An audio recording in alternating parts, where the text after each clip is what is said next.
I'm afraid we have to move forward to our next speaker, who is the last speaker of today.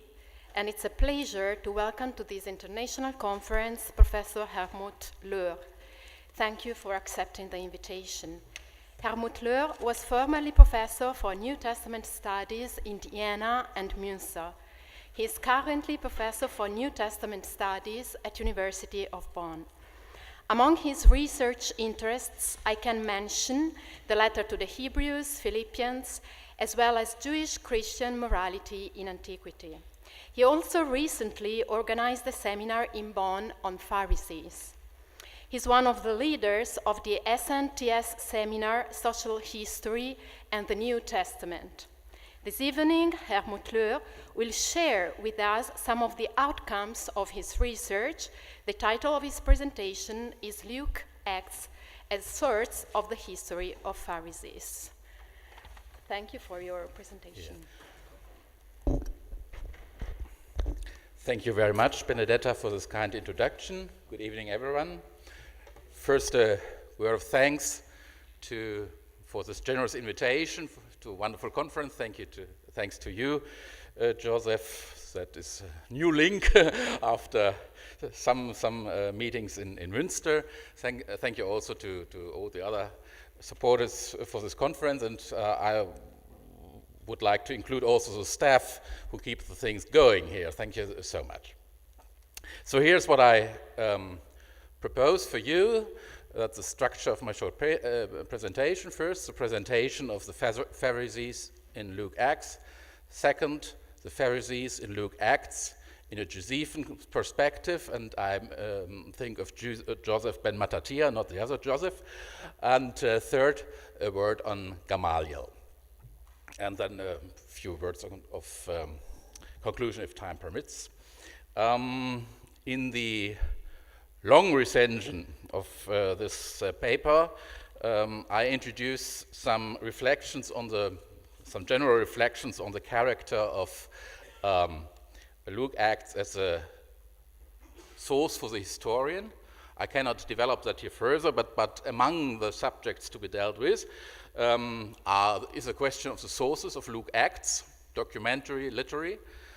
Interesting question, especially with regard to Acts, I think. Then it's the matter of the type of historiography Luke Acts belongs to.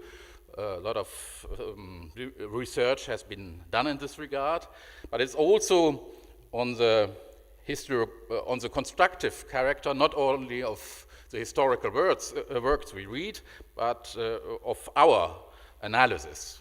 We all are constructing our analysis along agenda, hidden or not. We all have our agendas, and I think that's important to understand if we do something for historical analysis. So, first, short overview on the presentation of the Pharisees in Luke Acts. It has been observed many times that the Lucan Pharisees do not figure in the Passion narrative, but one must say this is true also of Mark's account, Luke's template. In fact, the Pharisees in Luke have no explicit role in Jesus' condemnation, but neither have the high priests, the scribes, or the Sadducees.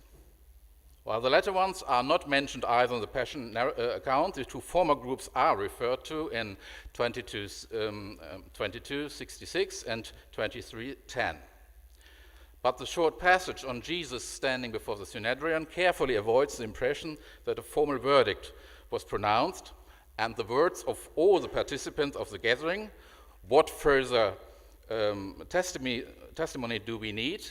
We have heard it ourselves from his own lips, according to the New Revised Standard Version, 2271, may very well comprise, if one reads it together with verse 67, quote, they said, if you are the Messiah, tell us. And he replied, if I tell you, you will not believe. As an intentional double entendre, double understanding worthy of the author. Behind the opposition, or even hostility, seizable in the words, there may appear the historical truth as the author sees it. Jesus is the Messiah, and no further testimony is needed. From this, the question may arise whether those listening will, in fact, as predicted by Jesus, stay with their unbelief or not. An answer is provided partly in Acts 15:5, which mentions Pharisees who have become believers. But this does not turn them into Christian Pharisees, as is repeatedly stated in literature. Let us turn to the early chapters of the Gospel. According to Luke 6:7, scribes and Pharisees are paying attention to Jesus' reaction in order to have something to accuse him. And this is repeated in different words in verse 11. There are, in fact, differences to the parallel versions, but the changes introduced by Luke are, in my view, not to excuse the Pharisees, but rather to be more correct with regard to the political and legal situation. The Pharisees cannot, as Matthew and Mark would have it, destroy Jesus. They can only accuse him, perhaps in order to destroy him. It has further been argued that one of the most distinctive features of Luke's Pharisees, their role as Jesus' hosts in Luke 7, 11, and 14, shows that Luke acts as more sympathetic of them. However, such an argument would not do full justice to the details. The scene in 7:36-15 ends on a strong critique of the host, Simon, pronounced by Jesus. The theological lesson of the scene is clearly taught in Jesus' words in verse 47 and 50.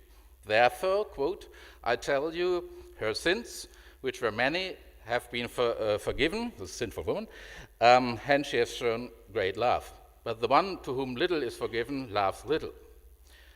And further quote, and he said to the woman, your faith has saved you, go in peace. 11:37 introduces a discussion on purity matters and directly addresses the Pharisees, who are characterized, in the words of Jesus, by their greed and wickedness.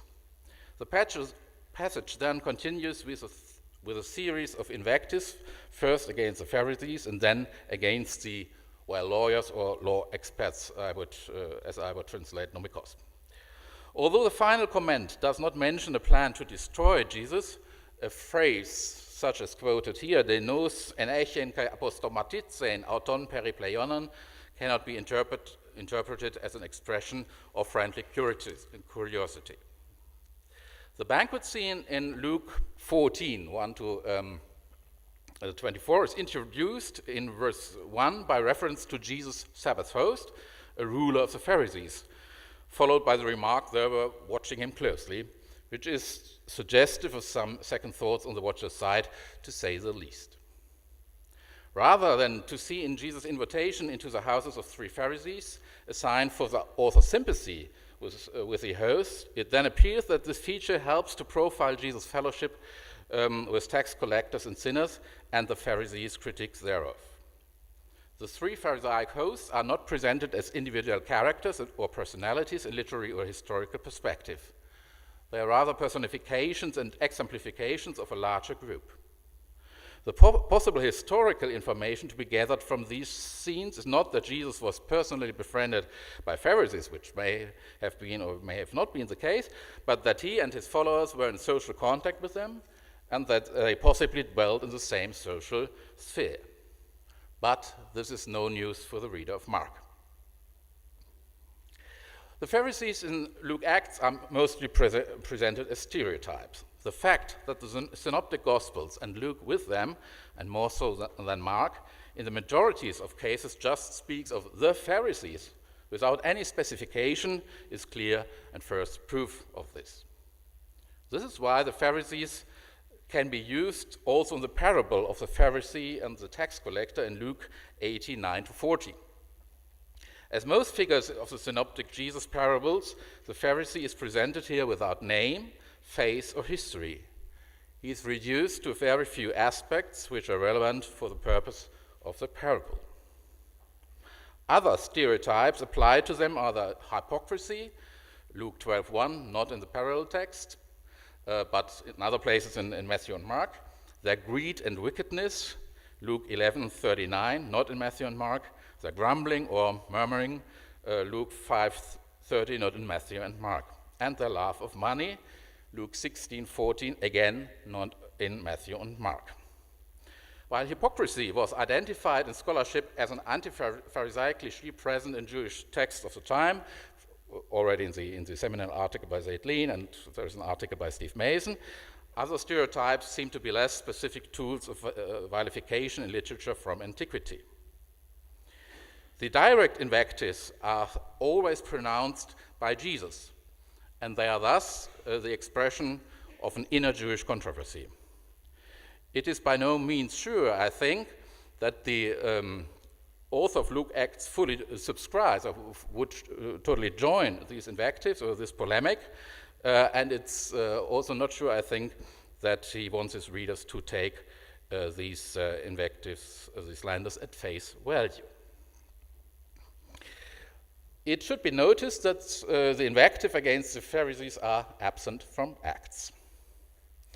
While in most of the cases the Pharisees simply appear as one group, which is historically not plausible, in some instances nuances are introduced.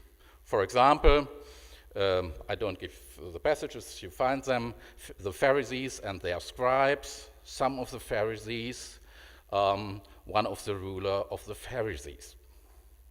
While this textual feature is special to Luke, it should be interpreted as a literary device more than as a corrective for the sake of historical correctness. Second point, the Pharisees of Luke Acts in a Josephian perspective.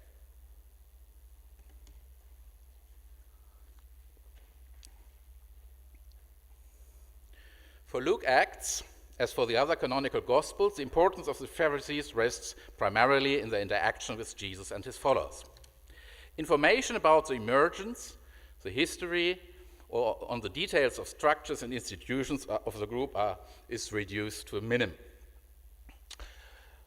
Their participation in synagogue meetings is mentioned in 6:6, and in 11:43 they are accused by Jesus to claim the honor seats in the meeting house. We get the impression that the group is dominated by men, and that its activities were restricted to Judea, Galilee, and Jerusalem. But this is not clearly spoken out. Acts 15:5 labels the Pharisees as a Pharisees. Other Pharisees referred to in Acts are the Sadducees, the Nazarenes, and the way. In view of this evidence, it may be best to translate the Greek word not by sect, but by group, faction, party, or to use Lucan terminology, way. Luke's use of the word is reminiscent of Josephus, who in some instances speaks of the Pharisees of the Pharisees, and as well of that of the Sadducees and the Essenes. Paul's characterization of the group as, quote, the strictest of our devotion, unquote, rendered in Acts 26:5, is again near to Josephus' account in Bellum 2, 162. According to the latter passage, the Pharisees are those who seem to interpret the laws with precision, unquote. However, no superlative here. Their attitude towards the Torah is unfolded in some of the conflict scenes of the third gospel. While two of them explicitly focus on the Sabbath commandment, the law is perhaps more indirectly involved in the Pharisaic critique of Jesus' table fellowship with tax collectors and sinners. What exactly the issue is not clear. We would be perhaps tempted to say it's about purity matters or impurity matters, but it's not clearly spelled out. And if it were so, we would have to assume some concept of contagious moral impurity, which is difficult. Well, that's Cliven's terminology. Well, so table fellowship, their fasting and prayer practice, as well as a practice of washing before meal. It should be noticed that Luke's portrait of the Pharisees, in difference to that provided by Josephus, never refers to, quote, the tradition of the elders, unquote, or even the oral law. And it's interesting to see that paradoxus is never used in Luke Acts. Other features of alleged Pharisaic practice, such as purification of vessels, almsgiving, are not explicitly rejected. To the contrary, 1142 explicitly states, with respect to tithing, on the one hand, the justice and love of God, on the other hand, quote, It is these you ought to have practiced without neglecting the others. For this expression, ede gives some second thought. He doesn't say day, so it's not a direct admonition, but that's farisei. In other instances, more general theological convictions are at stake: the authority to forgive sins, the rejection of John's baptism, interpreted as a rejection of God's plan for themselves, or the whence and when of God's kingdom. The short notice on the position some of the Pharisees take at the Jerusalem meeting in Acts 15:5 has to be understood, I think, strictly within its context. The demand to be circumcised and to follow the law of Moses is aimed at non-Jewish Christ followers. It's not an inner Jewish debate on the interpretation and understanding of the Torah. The richest information on the Pharisees is provided in Acts 23 within the context of Paul's appearance before the Sanhedrin. The passage is, so to say, or in Josephian perspective, the Sektenbericht of Luke Acts. Quote.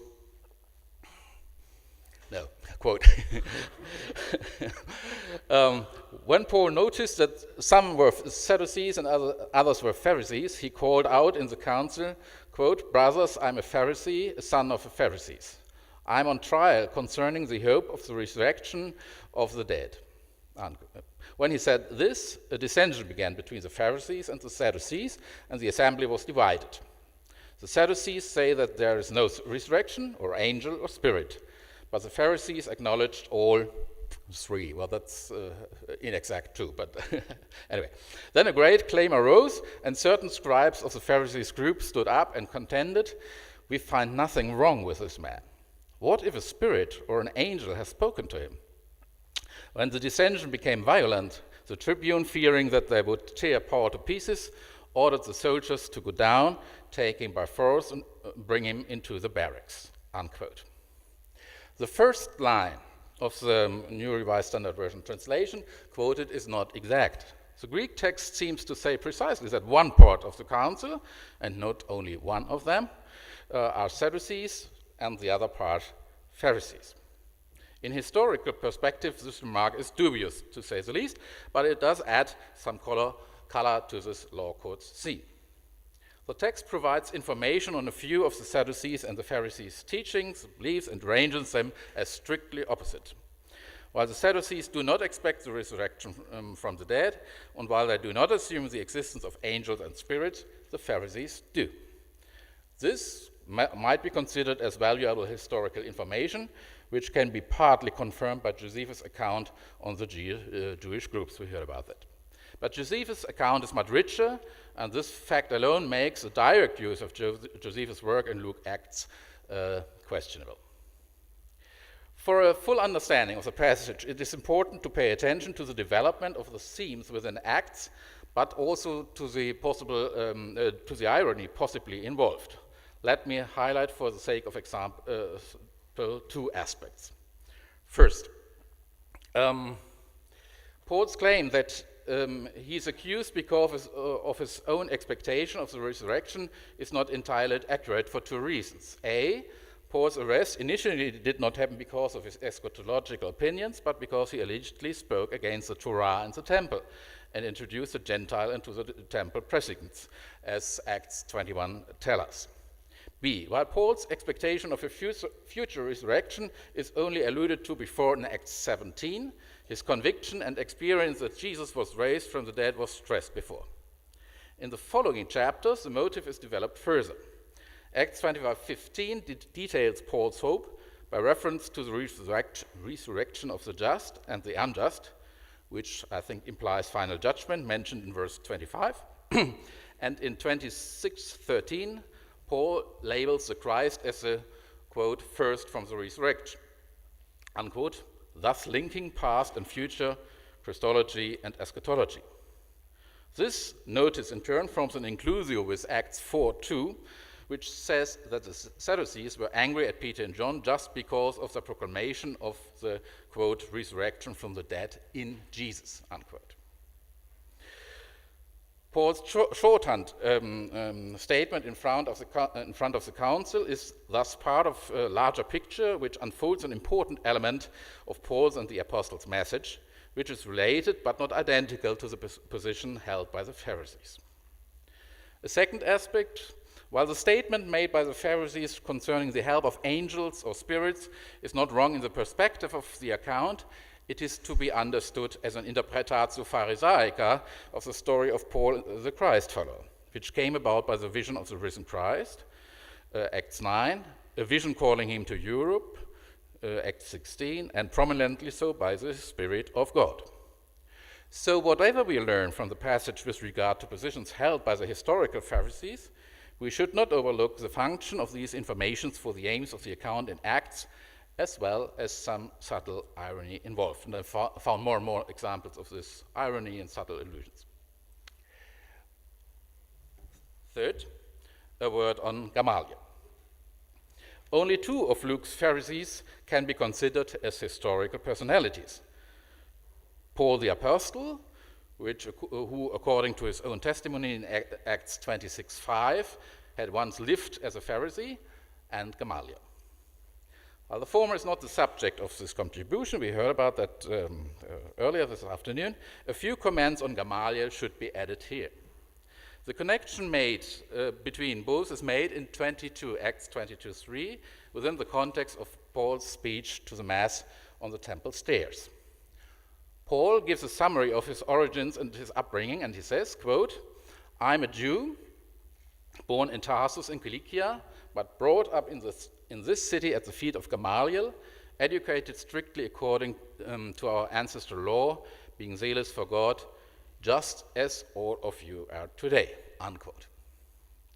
The participle anatetramenos possibly wants to convey that Paul lived in Jerusalem since his early days. Without further qualification, Gamaliel is referred to as Paul's teacher in the ancestral law, singular, so that will be probably is a trois. The name Gamaliel itself refers back to 5:33 to 40, a passage in which some basic information on him is given. The expression kata akribeian is taken up again in 26:5, as mentioned before, and the label zelotes is, in difference to 1:13, but in accordance with 21:20, applied to the Jews in general, not to a special faction within Judaism. There is no indication, I think, that Paul's words should be understood as a critique. They are rather a captatio benevolentia, which seeks to confirm a common denominator for him and his audience, including those myriads, quote, as 21:20 says, who have become Christ followers. In the preceding scene, the question of the tribune quoted in 21:38, "Then you are not the Egyptian who recently stirred up revolt and led the 4,000 assassins out into the wilderness," creates a strong contrast, and it thus helps the reader to make a difference between the sicarii on the one side and the way represented by Paul on the other side. It is not far-fetched, I think, to read this passage as an outcome of the apologetic agenda of Luke Acts. The reference to the Egyptian again reminds us of Josephus, but again, as closer comparison would show, a difference are to be noticed. The verse quoted is not the first passage in Acts to refer to the prehistory of the Jewish revolt in 66 CE, and this brings us to Acts 5. Regardless of the exact date of Luke Acts, the passage is one of our earliest, or even the earliest text to mention Gamaliel, who can be identified with Gamaliel the Elder, or Rabban of later Jewish tradition. Here he is introduced as a Pharisee, a teacher of the law, honored by the entire people. The following speech mentions two figures from the recent past who failed dramatically, namely Theudas, how do you pronounce it, and Judas the Galilean. Both are also known from the works of Josephus, but again, the accounts show significant differences. While the anti-Roman thrust of both is clearly spelled out in Josephus, the Lucan Gamaliel is less outspoken. His argument seems to be that whereas the causes of Theudas and Judas were against the will of God, and thus doomed to failure, the outcome of the course represented by the apostles is open. As Gamaliel's speech leads to the acquittal of the prisoners, it turns him de facto into a supporter and patron of Christ's cause, but not necessarily into a sympathizer or a believer. That has to be distinguished, I think. The importance of this scene lies A, in the juxtaposition of the Jesus movement and those of Theudas and Judas, possibly for apologetic aims, and B, in its reference to the outcome of the respective movements as a corroboration of God's will. Insight into the functions of Gamaliel's speech does not exclude historical veracity, verisimilitude of the account. I wouldn't speak of authenticity. I wouldn't speak of authenticity with regard to any of the speeches and acts. But as a later Jewish tradition on Gamaliel does not say anything about his contacts with the Jesus movement, there is no way to compare. Here, as in other instances, judgment is handed over without further help to the historian as a decent reader. In conclusion, with regard to the use of sources, documentary, literary, Luke Acts can, I think, be classified as second-hand historiography. A historical reading of the work, which is legitimate and advisable, at least for the historian, is modified, enriched, and refined by insights into its literary making. Luke Acts complements our picture of the historical Pharisees, especially with regard to their context with the Jesus movement. There is, I think, no clear indication that the picture of the Pharisees is only used as a transparent foil for the time and context of the author and his work, but that could be debated further. Thank you very much.